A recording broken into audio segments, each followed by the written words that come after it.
There's a document that King Sejong the Great nominated the blind musicians who make wonderful music for government posts in 1431.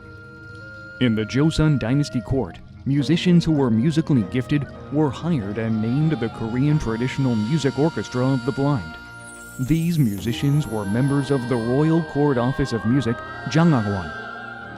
During many palace festivals, they performed on traditional instruments such as Gayageum, Geomungo, Gayageum, Piri, and Geomungo, establishing their expertise in music as a well-known aspect of Korean culture. The tradition of blind orchestra died out during the Japanese occupation.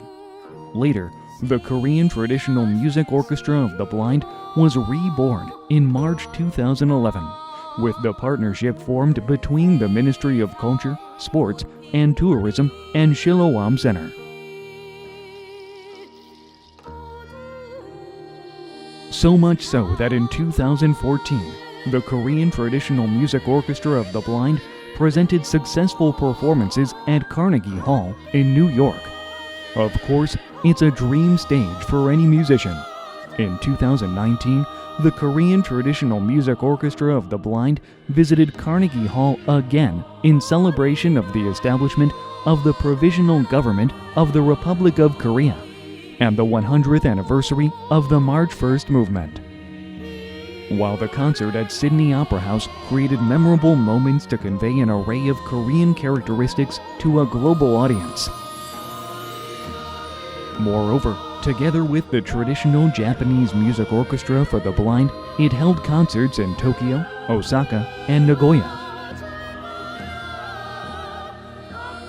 Subsequently served as diplomatic envoys to harmonize the ethnic conflict between the two countries. In 2022, Korean Traditional Music Orchestra of the Blind was invited by the organizing committee of the FIFA Qatar World Cup to perform traditional Korean music during the tournament at the World Cup.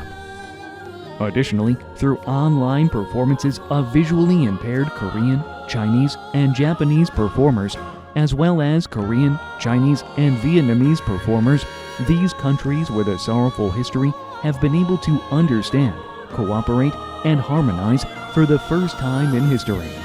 Also, the Korean Traditional Music Orchestra of the Blind held a concert at Vaughan City Hall in Toronto, Canada. This was to celebrate the 50th anniversary of establishing diplomatic relations between Korea and Canada.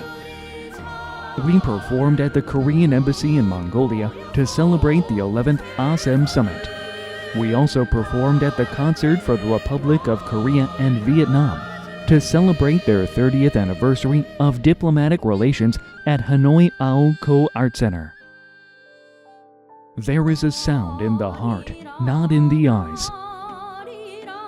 We are the Korean Traditional Music Orchestra of the Blind.